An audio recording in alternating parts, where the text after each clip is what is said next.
Assalamualaikum warahmatullahi wabarakatuh. Innal hamdalillah nahmaduhu wa nasta'inuhu wa nastaghfiruh wa na'udzu billahi min shururi anfusina wa min sayyiati a'malina. May yahdihillahu fala mudilla lahu wa may yudlil fala hadiya lahu. أشهد أن لا إله إلا الله وحده لا شريك له وأشهد أن محمدا عبده ورسوله يا أيها الذين آمنوا اتقوا الله حق تقاته ولا تموتن إلا وأنتم مسلمون يا أيها الناس اتقوا ربكم الذي خلقكم من نفس واحدة وخلق منها زوجها وبث منهما رجالا كثيرا ونساء واتقوا الله الذي تساءلون به والأرحام إن الله كان عليكم رقيبا يا أيها الذين آمنوا اتقوا الله وقولوا قولا سديدا يصلح لكم أعمالكم ويغفر لكم ذنوبكم ومن يطع الله ورسوله فقد فاز فوزا عظيما أما بعد فإن أصدق الحديث كتاب الله وخير الهدي هدي محمد صلى الله عليه وسلم وشر الأمور محدثاتها وكل محدثة في الدين بدعة وكل بدعة ضلالة وكل ضلالة في النار. Alhamdulillah, alhamdulillah, summa alhamdulillah. Segala puji bagi Allah Subhanahu wa taala atas segala karunia, limpahan rahmat dan nikmatnya, hingga kita semua malam ini dimudahkan oleh Allah Subhanahu wa taala untuk duduk di majelis yang mulia, yakni majelis ilmu, di mana Nabi sallallahu alaihi wasallam bersabda, "Man salaka tariqan yaltamisu fihi ilman, sahalallahu lahu bihi tariqan ilal jannah." Barang siapa menempuh jalan untuk mencari ilmu, maka akan Allah mudahkan baginya jalan untuk menuju surga. Mudah-mudahan kita semua termasuk orang-orang yang Allah Subhanahu wa taala mudahkan menuju surganya. Amin ya rabbal alamin.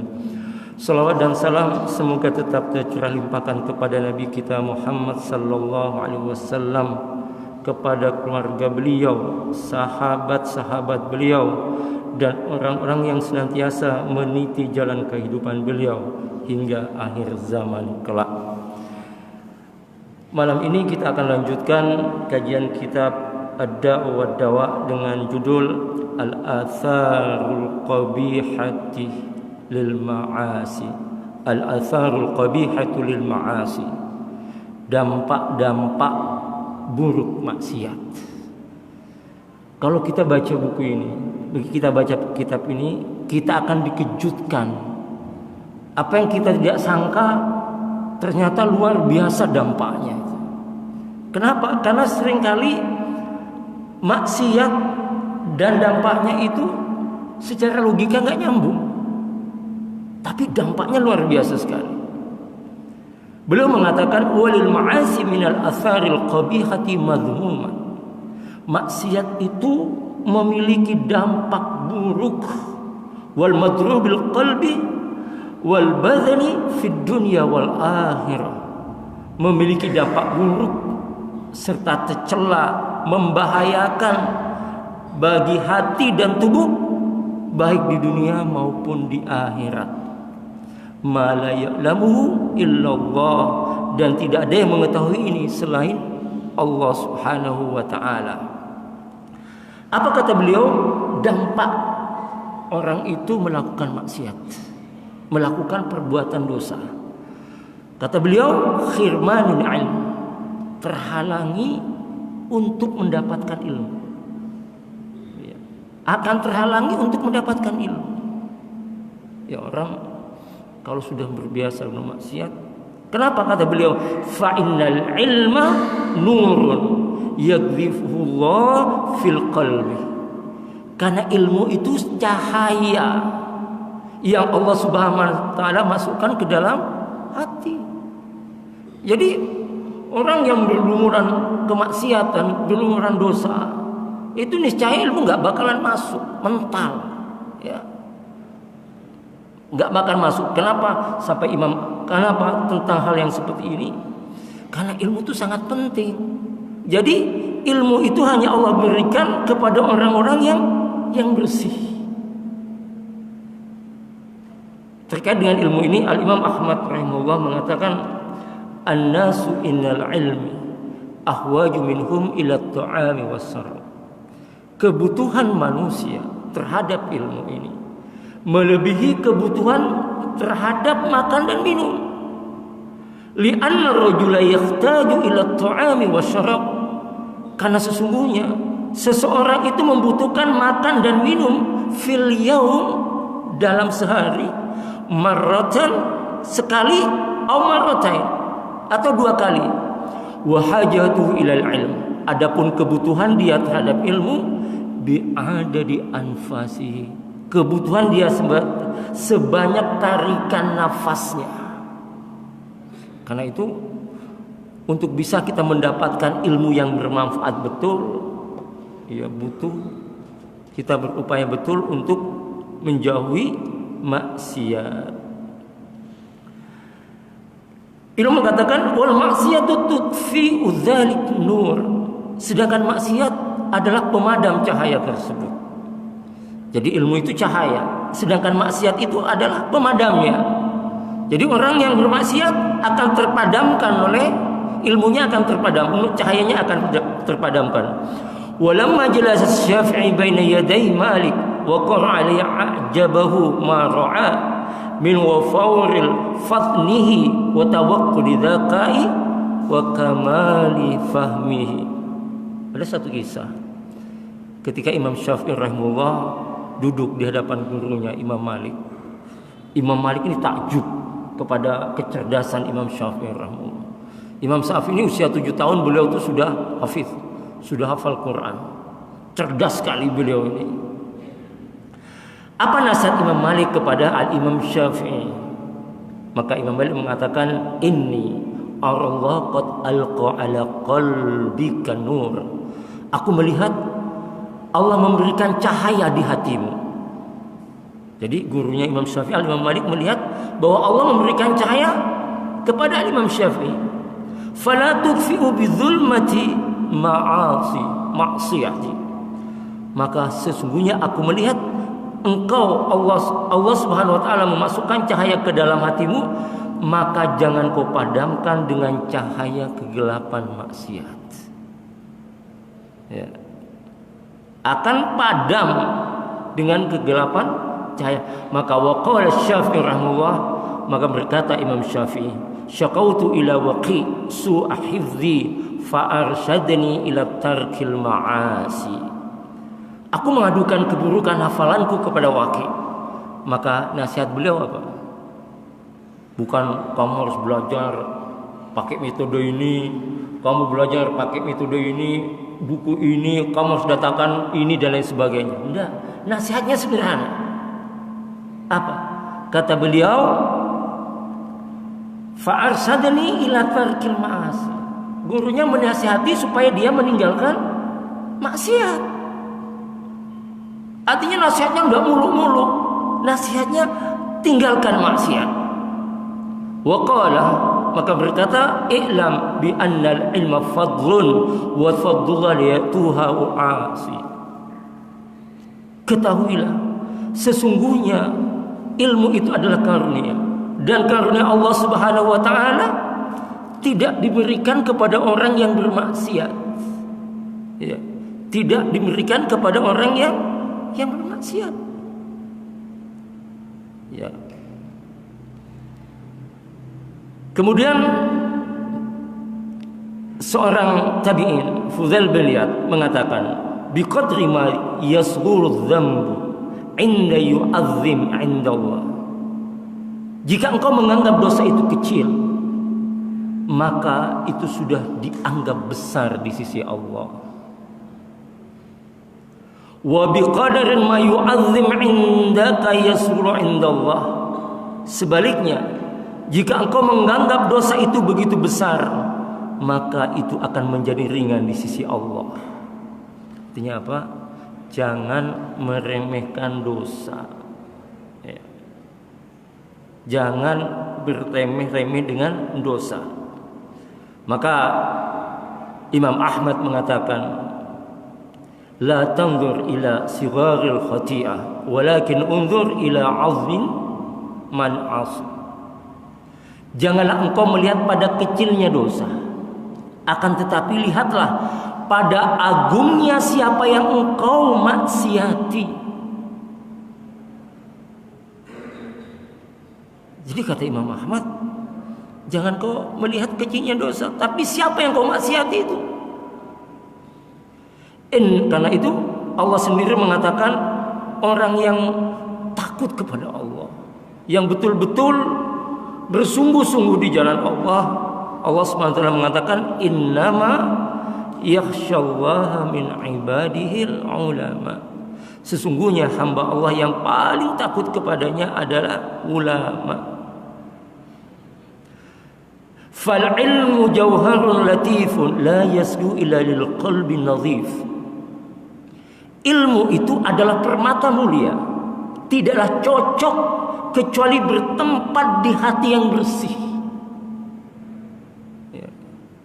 Jadi kalau kita bisa lihat dalam kehidupan nyata, orang yang suka fitnah, yang tidak peduli sama syariat, yang tidak peduli dengan halal dan haram, akan susah masuk gitu.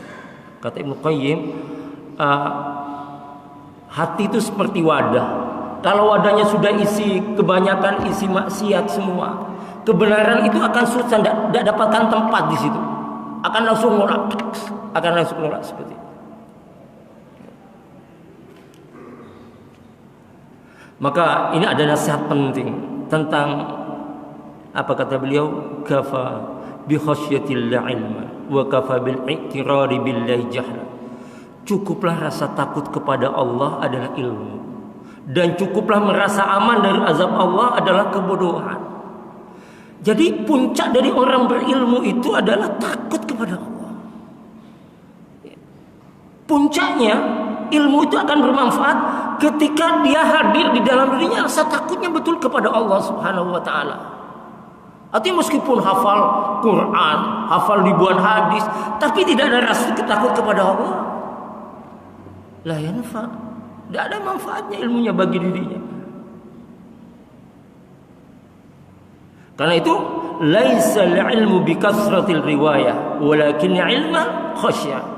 Ilmu itu bukan banyaknya riwayat, akan tetapi ilmu itu adalah rasa takut kepada Allah Subhanahu wa taala. Jadi dosa itu berdampak serius bagi masuknya ilmu. Jadi kalau kita ingin merasakan nikmatnya zikir, nikmatnya sholat, ya, nikmatnya amal-amal soleh lainnya, maka seharusnya adalah jauhi maksiat. Ya. Kita akan merasakan nikmatnya. Bagaimana nikmatnya zikir, nikmatnya sholat sunnah, sholat wajib dan lain sebagainya. Kemudian yang kedua, tentang dampak buruk maksiat. Kata Ibnu Qayyim, khirmanul rizqi, terhalanginya mendapatkan rizki. Ya. Sebagian orang kan lihat orang gak peduli kerja pontang-panting siang malam. Padahal kata Ibnu Qayyim, fokuskan perhatianmu kepada perintah Allah. Jangan sibukkan kamu terhadap apa yang sudah dijamin oleh Allah Subhanahu wa taala. Artinya kata Ibnu Qayyim, sibukkan kita pada melaksanakan perintah Allah. Jangan sibukkan dengan rezeki. Karena rezeki kata Ibnu Qayyim itu sudah dijamin oleh Allah Subhanahu wa taala. Maka orang yang senantiasa bermaksiat, melakukan banyak hal keburukan dan lain sebagainya, akan sulit mendapatkan rezeki, akan terhalangi mendapatkan rezeki. Di dalam Musnad beliau mengutip, innal abda liyuhrimur rizq bidzambi yusibu wa qad taqaddama. Sesungguhnya seorang hamba terhalangi mendapatkan rezeki karena dosa yang dilakukan. Artinya kalau kita ingin dimudahkan rezeki kita, ya mendekatlah kepada Allah. Ya, bersungguh-sungguhlah di jalan Allah Subhanahu wa taala. Karena Allah enggak pernah menyalahi janjinya. Wa may yattaqillah yaj'al lahu makhraja wa yarzuqhu min haitsu la yahtasib. Siapa yang takwa kepada Allah, Allah akan mudahkan semua urusannya dan Allah akan kasih rezeki dengan tiada diduga-duga. Ya ada orang kerja pagi sampai malam, jatahnya 100.000 tidak akan ke 1 juta. Kita cuma ikhtiar. Tapi kata Ibnu Qayyim, fokuskan perhatian kita kepada perintah Allah. Artinya kalau sudah ada adzan, jangan sibukkan dengan jual beli, tinggalkan. Hayya 'alal falah. Ayo menuju kesuksesan, ayo menuju kemenangan. Di mana? Di salat ini. Nanti kalau kita ingin sukses, ingin dimudahkan rezekinya, maka betul-betul kita kembali kepada Allah Subhanahu wa taala. Wa kama an taqwallah matlabatun lirizq. Sebagaimana takwa yang mendatangkan rezeki.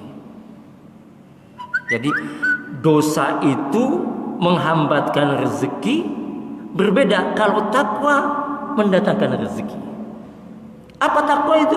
Dijelaskan oleh Ali bin Abi Thalib. Salah satu sifat orang takwa itu yang pertama kata Ali bin Abi Thalib, al-khauf minal jalil. Takut kepada Allah. Artinya merasa diawasi oleh Allah Subhanahu wa taala. Ya kalau dia pedagang, dia akan menjadi pedagang yang jujur. Kalau sudah terkenal, kalau dia jujur, siapa yang tidak mau beli sama dia? Kalau dia pegawai yang jujur, siapa yang tidak mau berhubungan sama dia? Kalau dia supir yang baik, siapa yang tidak mau berhubungan dengan supir yang baik? Kalau dia tukang becak yang baik, siapa yang tidak mau naik becak yang baik? Efek takwa itu dahsyat. Ya. Maka kata Ali bin Abi Thalib, takwa itu pertama adalah orang yang merasa diawasi oleh Allah. Al-khauf minal jalil. Yang kedua apa kata Ali bin Abi Thalib? Wal amali bitanzil. Beramal dengan Al-Quran dan Sunnah Rasulullah. Orang takwa. Artinya orang takwa itu fokus dalam ketaatan ibadah kepada Allah Subhanahu wa taala. Yang ketiga, wal qanaati bil qalil. Merasa cukup dengan yang sedikit. Artinya orang takwa itu tidak rakus. Kalau bukan hanya tidak bakalan diambil. Kalau bukan hanya tidak mungkin dia ini. Kalau dia kasih amanah pasti dia jalani semua amanah itu. Nah pertanyaannya, siapa yang tidak mau berhubungan dengan orang seperti ini? Pasti semua orang pada suka. Kalau dia jadi tetangga kita, maka kita akan menjadi pilihan kita untuk menitipkan rumah kita sama dia, untuk mengadukan masalah kita sama dia, untuk berbagi informasi, untuk berbagi masalah dengan dia. Kemudian yang keempat kata Ali bin Abi Thalib, ciri orang bertakwa itu adalah wal i'dadi biyaumir rahim. Orang yang selalu menyiapkan untuk akhiratnya. Artinya orang takwa itu tujuannya adalah akhirat. Kita lihat kualitas orang pertama, takut kepada Allah, merasa diawasi Allah. Artinya dalam kesendirian dia selalu senang. Kenapa? Karena Allah sudah bersamanya.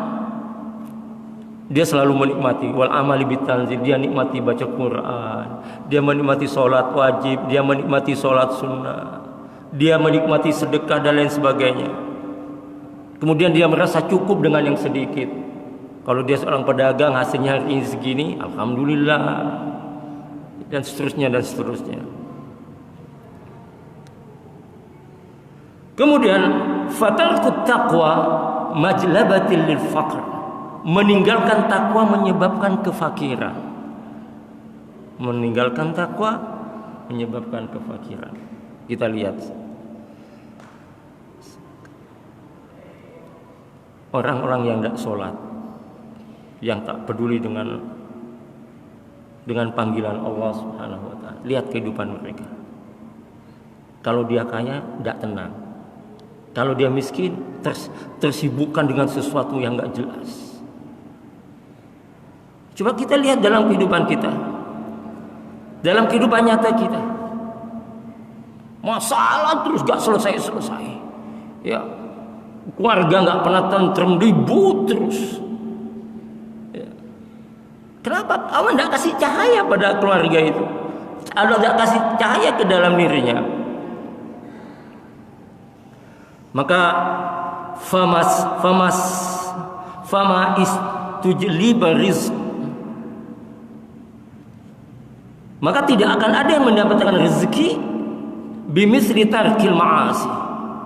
Maka tidak akan ada yang datang mendapatkan rezeki kecuali meninggalkan kemaksiatan. Jadi rezeki itu akan mudah datang ketika seseorang itu istiqomah di jalan Allah Subhanahu wa taala. Fama istujliba rizqullah bimisli tarkil ma'asi. Tidak ada yang mendatangkan rezeki kecuali meninggalkan maksiat. Walau basatallahu rizqa li'ibadi labaghaw fil ardh. Dan jika Allah melapangkan rezeki kepada hambanya, tentulah Allah mereka akan melampaui batas di muka bumi. Jadi terkait dengan rezeki ini kita nggak perlu iri, ya. Karena di sini Allah Subhanahu wa taala berfirman, "Walau basatallahu rizqa li'ibadi labaghaw fil ardh." Dan jikalau Allah melapangkan rezeki kepada hamba-hambanya, tentulah mereka akan melampaui batas di muka bumi. Walakin yunazzilu biqadri ma yasha. Tetapi Allah menurunkan apa yang dikehendakinya dengan ukuran. Innahu bi'ibadi khabirum basira. Sesungguhnya Dia mengetahui keadaan hamba-hambanya dan lagi Maha melihat. Jadi urusan rezeki ini sudah ditentukan oleh Allah SWT. Tugas kita hanya ikhtiar. Maka carilah rezeki itu dengan cara yang halal.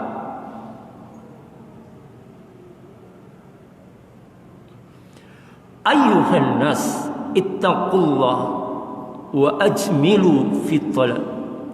Wahai umat manusia, bertakwalah kepada Allah dan tempuhlah jalan yang baik dalam mencari rezeki.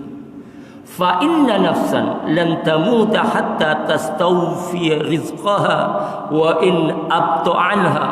Karena sesungguhnya tidaklah seorang hamba akan mati hingga ia benar-benar telah mengenyam seluruh rezekinya walaupun terlambat datangnya. Fattaqullah wa ajmilu fit talabi khudhu ma akhalla fi talabi khudhu ma halla wad'u ma harma. Maka bertakwalah kepada Allah dan tempuhlah jalan yang baik dalam mencari rezeki. Tempuhlah jalan-jalan mencari rezeki yang halal dan tinggalkan yang haram.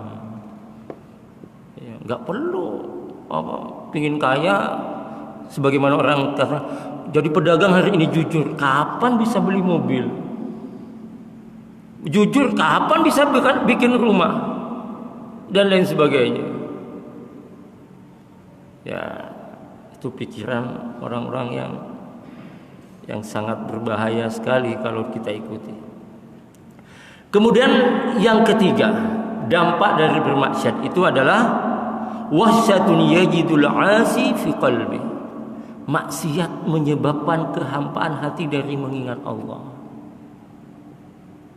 Iya.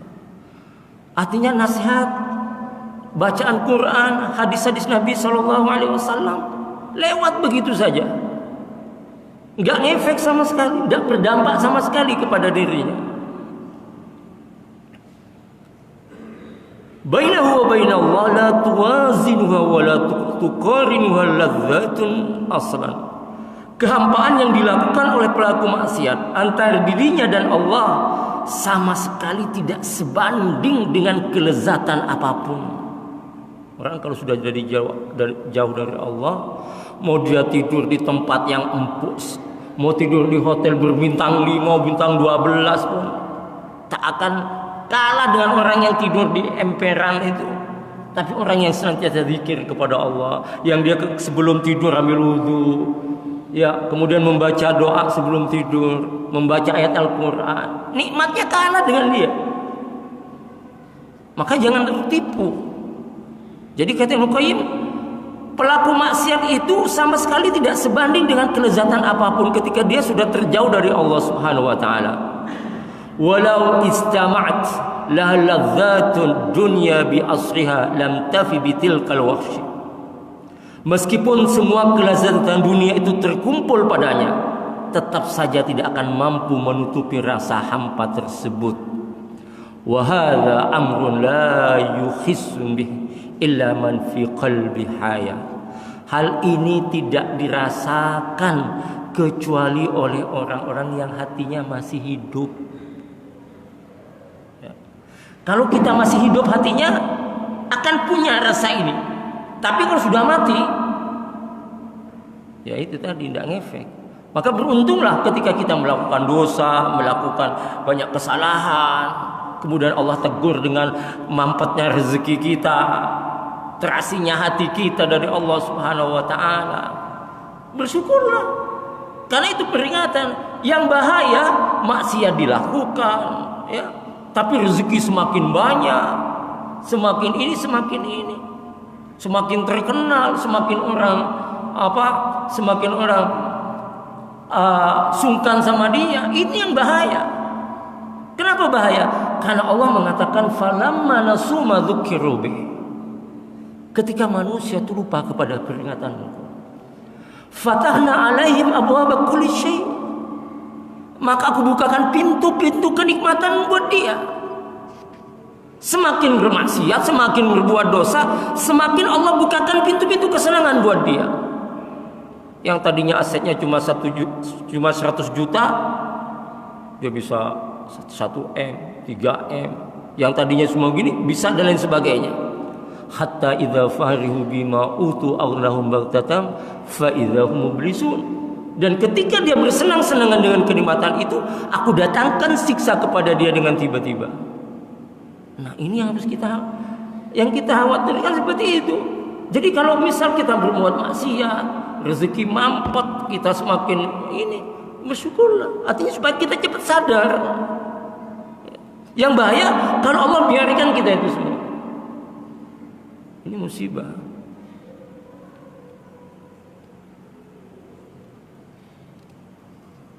Falau lam tutraki dzunuba illa khadhr min wuqu'i tilka wahsyati lakana al-aqilu hariyan bitarkiha.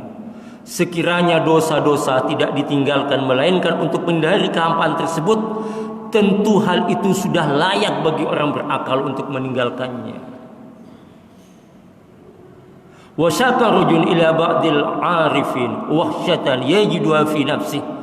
Ada yang mengadu kepada orang arif tentang kehampaan yang dirasakan dalam jiwa. Faqala idza kunta qad aw hasatta dzunub, apabila engkau telah merasa hampa karena dosa, tinggalkanlah ia jika kau mau, dan raihlah kebahagiaan. Tak ada yang lebih pahit bagi hati daripada kehampaan yang disebabkan oleh dosa-dosa. Jadi orang kalau sudah, ya artinya sudah hatinya tidak peduli lagi halal haram, hampa, ya, hampa meskipun dipandang orang dia orang bahagia dan lain sebagainya.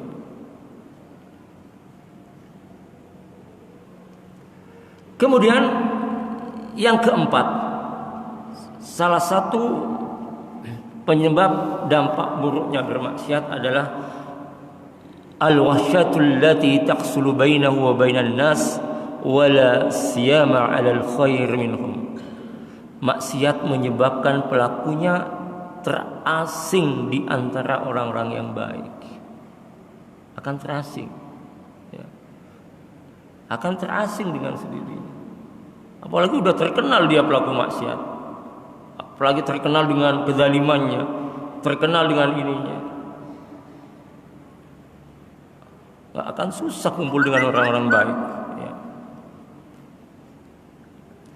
fa innahu yajidu wahsyatan bainahu wa bainahum. Merasa terasing dari orang lain pasti dialami oleh pelaku maksiat, terutama di antara orang yang baik di antara mereka. Wa kullama qawiyat tilka wahsyatu ba'du minhum wa min mujalasihim.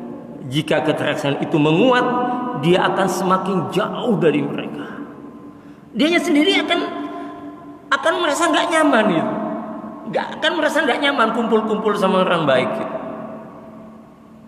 Nah, kalau sudah ini semakin menguat, ya dia akan malas kumpul dengan orang baik. Wa hurima berkatal intifa'i bihim. Akibatnya orang itu tidak memperoleh berkah dengan mengambil manfaat dari orang yang soleh tersebut. Wa qaraba min hizbi syaitan. Maka pelaku maksiat itu semakin dekat dengan golongan syaitan. Biqadri ma ba'uda min hizbi rahman, dan dia semakin jauh dari golongan ar-Rahman, ini golongan Allah Subhanahu wa ta'ala. Jadi sudah semakin jauh. Akibatnya apa? Akibatnya dia hidup dengan dunia kemaksiatannya. Wa taqwa hada wahsyatu hatta tustahkuma fataqa bainahu wa baina imraati wa waladihi wa aqaribihi wa bainahu wa baina nafsihi fatarahu mustawkhisan bi nafsihi. Rasa terasing itu akan bertambah kuat, bahkan semakin merajalela sampai mempengaruhi hubungan dengan istrinya, anaknya, kerabatnya, bahkan terhadap jiwanya, hingga kamu melihatnya terasing meskipun terhadap dirinya sendiri. Ya. Efeknya itu sama anak dan istrinya, efeknya sama kerabatnya. Bahkan kata Ibnu Qayyim, asing pada dirinya sendiri, lupa siapa dirinya. Sekarang udah lupa pada siapa dirinya. Ya, ini luar biasa sekali. Wa qala ba'du salaf, sebagian ulama salaf, orang-orang salaf dahulu mengatakan, inni la a'sillah, aku pernah bermaksiat kepada Allah. Fa'arzalik fi khulqi dabati wa imraati. Lalu kurasakan kemaksiatan itu mempengaruhi tingkah laku istri dan hewan tungganganku. Maksiatnya suami itu mempengaruhi perilaku anak dan istrinya. Gak nyambung secara logika kan? Di mana nyambungnya? Wong suami kerjakan maksiat, istrinya tidak tahu mungkin, anaknya tidak tahu mungkin. Tapi kata Ibnu Qayyim itu berdampak pada perubahan sikap istri dan anaknya.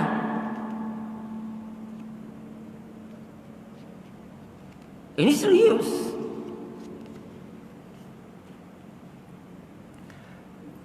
Jadi ini yang seringkali tidak dipahami. Seringkali misal ini, kita lihat dalam kehidupan nyata, ada anak dileskan, les sana, les ini, sana, les sana, les ini, nggak pinter-pinter, sudah dilesin, datengin guru ini dan nggak pinter-pinter. Padahal yang perlu dikoreksi bukan guru lesnya, bukan ini. Yang perlu dikoreksi adalah siapa? Muhasabah. Ya, kenapa anak saya begini? Kenapa anak saya begini? Introspeksi diri. Mungkin ada harta orang yang kita makan, mungkin ada kezaliman yang dilakukan, ya. Mungkin ada hal-hal yang membuat orang lain sakit hati dengan apa yang kita lakukan. Dampaknya bisa seperti ini. Ini sampai kuda tunggangan coba. Artinya kalau kita misal ada orang tadi sepeda motornya tidak ada masalah, tiba-tiba pagi-pagi mau dihidupin tidak bisa-bisa. Ulama dahulu yang ditanya, ini kenapa tidak bisa? Bukan begitu. Maksiat apa yang saya lakukan ini? Kok bisa seperti ini? Sampai segitunya. Artinya apa? Senantiasa melakukan koreksi diri, melakukan upaya koreksi kebaikan bagi dirinya. Ini yang harus kita perhatikan. Baik. Kemudian yang kelima, taksiru umuri alaihi. Maksiat itu membuat semua urusan menjadi sulit. Semua urusan menjadi sulit. Benar.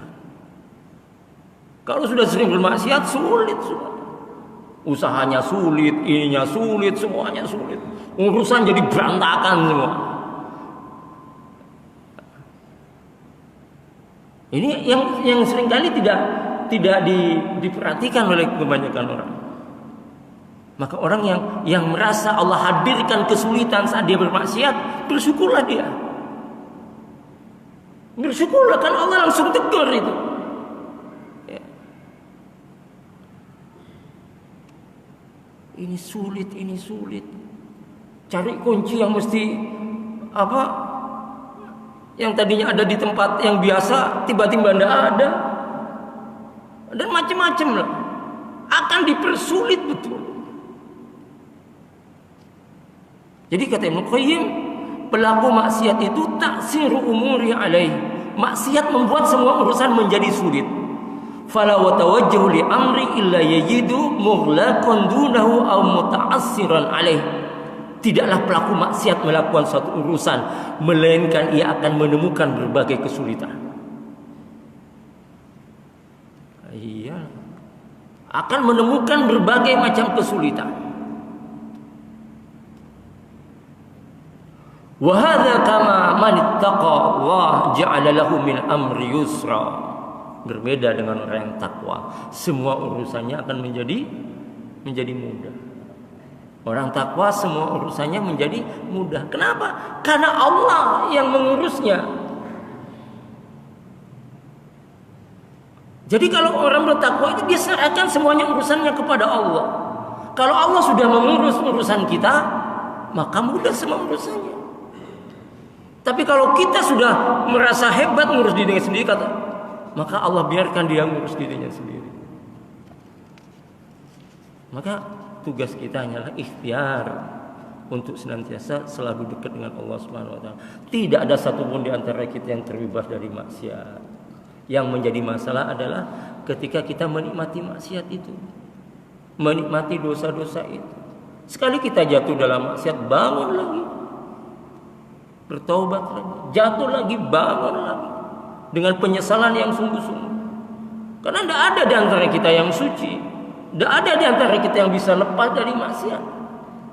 Allah mengatakan, "Fala tuzakku anfusakum." Janganlah dirimu merasa dirimu suci. Tidak ada di antara kita yang suci.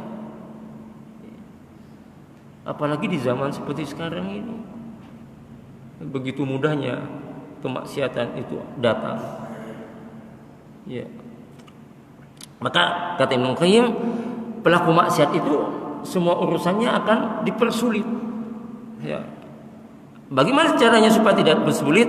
Maka bertakwalah kepada Allah Subhanahu wa taala, kama man ittaqallah ja'ala lahu min amri yusra. Sekiranya orang itu kepada Allah, bertakwa kepada Allah Subhanahu wa taala, niscaya urusannya dimudahkan oleh Allah Subhanahu wa taala. Faman aqalla taqwa ja'alahu min amri yusra. Demikian pula siapa yang mengabaikan takwa, niscaya urusannya akan dipersulit oleh Allah Subhanahu wa taala. Ya. Akan dipersulit oleh Allah Subhanahu wa taala. Wabillahi al-ajab, kaifa yajidul 'abdu abwabal khair wa abwabal masalih masdudatan an.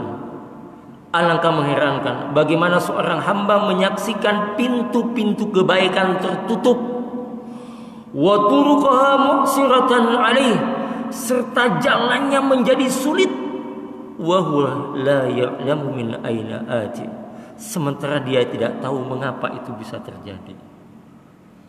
Padahal penyebabnya dirinya sendiri. Penyebabnya kesulitan itu dirinya sendiri. sulitnya dia usaha, sulitnya dia belajar, sulitnya dia ini dan sebagainya, disebabkan dirinya sendiri yang menyulitkan. Benar.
Baik, kita lanjutkan. Bismillah. Alhamdulillah wassalatu wassalamu ala Rasulillah. La haula wala quwwata illa billah. Saya tekankan pada akhir kajian malam ini pada poin yang kelima ini, bahwa dampak buruk maksiat ini dampaknya taksiru umuri alaih. Maksiat itu membuat semua urusan menjadi sulit. Kalau kita pakai logika, pakai akal-akalan, seolah-olah nggak nyambung. Ya, apa? Nggak, seolah-olah nggak nyambung.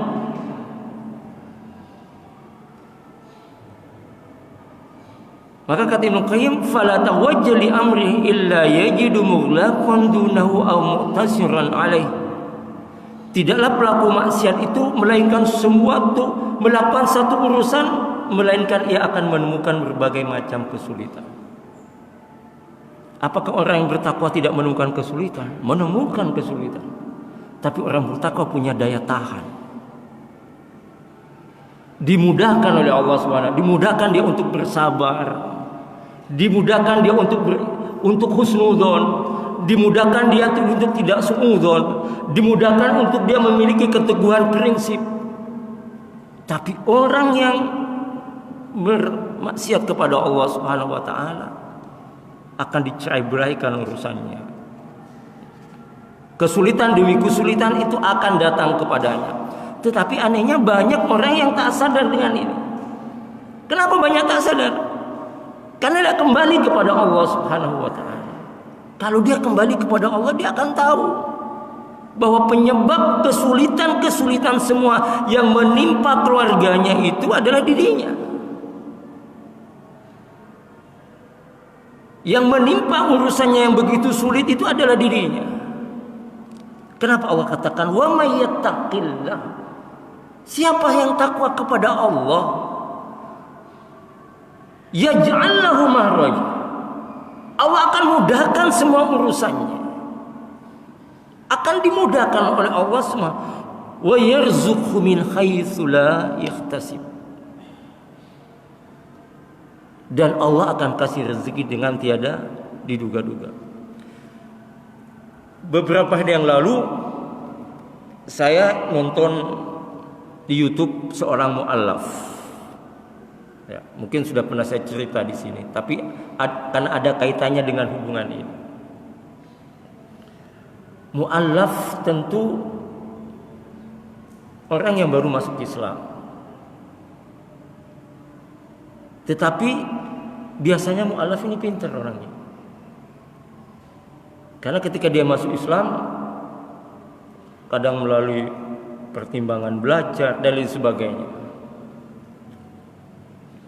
dia punya gaji tahun 98, kalau enggak 98, itu gajinya sudah 24 juta. Barusan dia punya gaji, setelah dia mu'alaf, dia punya gaji 56 juta per bulan. Suatu ketika perusahaannya melakukan transaksi haram. Artinya perusahaannya melakukan tindakan-tindakan yang secara syariat Islam tidak dibenarkan. Maka dia keluar dari perusahaannya. Kaget temannya. Kamu ini 1 bulan 56 juta kamu berhenti. Ya iyalah, saya nggak berhenti gimana?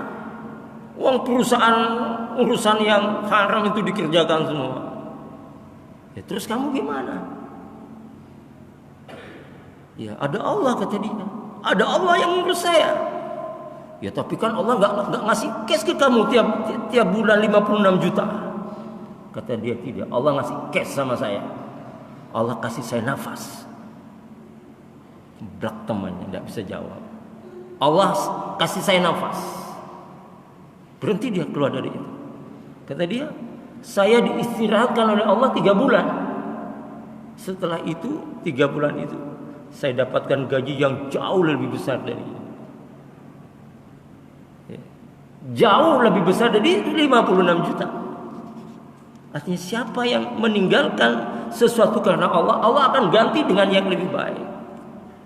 Tapi kita kan kadang ditakut-takuti. Ya, sama setan ditakut-takuti. Jangan kamu bisa lepas. Sebagian saudara kita kerja di toko harus buka jilbab, cuma gaji 1 juta, berani buka jilbab. Padahal cuma gajinya 1 juta. Uang sekarang 1 juta gimana? Sudah tidak boleh sholat, tetap kerja di situ. Orang yang imannya sudah yakin kalau Allah betul ngurus urusannya, tidak bakalan ruwet dengan urusan rezeki karena dia yakin betul. Ya. Maka keyakinan ini yang harus kita bangun. Ya. Keyakinan, makanya Islam itu butuh pembuktian. Ya. Masalul ladzina yunfiqu amwalahum fi sabilillah kamathali habbatin ambatat sab'a sanabila fi kulli sumbulatin mi'ati habbatin wallahu yudha'ifu liman yasha. Perumpamaan orang yang membelanjakan harta di jalan Allah seperti sebuah benih. Ya, setiap benih itu menumbuhkan 7 bulir dan menyembuhkan 100 biji. Dan Allah lipatkan gandakan menjadi 700 kali lipat. Artinya sedekah itu memudahkan datangnya rezeki. Pertanyaannya, sejauh mana kita punya keyakinan bahwa sedekah itu mendatangkan rezeki? Sudahkah kita praktekkan dalam kehidupan kita? Ngeluarin uang, gak ada lagi ini. Bakalan seperti ini. Tapi yang betul-betul yakin rezeki itu akan bertambah dengan caranya kita sedekah, maka dia tidak akan berpelit-pelit dengan rezeki. Karena Allah, jaminan Allah Subhanahu wa taala, Allah akan gantikan dengan sekian kali lipat, 700 kali lipat. Ketika kita punya keyakinan seperti ini, insya Allah kita nggak akan berat untuk meninggalkan sesuatu yang Allah haramkan. Ya. Sebagian orang masuk dalam dunia tipu menipu dalam dunia ini supaya cepat kaya dan lain sebagainya. Tidak ada keberkahan di situ. Maka takwa kepada Allah adalah solusi dari semua solusi. Karena Allah tidak pernah menyalahi janjinya. Surat At-Talaq ayat 1 sampai 3 itu harus kita yakini betul. Barang siapa takwa kepada Allah, Allah akan mudahkan semua urusannya. Dan Allah akan kasih rezeki dengan tiada diduga-duga. Ini betul-betul nancap di hati dan kita praktekkan dalam kehidupan nyata. Iya, betul. Semua Quran itu adalah kebenaran. Maka bagaimana kita membuktikannya? Kenapa Allah katakan la raiba fi? Enggak ada keraguan sama sekali di dalam Al-Quran itu. Hudal lil muttaqin. Petunjuk bagi orang yang takwa. Petunjuk. Artinya kalau orang tidak takwa, tidak yakin sama ini. Tapi bagi yang yakin, Quran itu akan memberikan cahaya. Cahaya kebenaran, cahaya ketenangan. Pokoknya semua kenikmatan itu kita akan dapatkan di dalam Al-Quran. Pertanyaannya, sejauh mana kita meyakini itu? Wallahu a'lam bishawab. Subhanakallah bihamdika asyhadu an la ilaha illa anta astaghfiruka wa atubu ilaik. Assalamualaikum warahmatullahi wabarakatuh.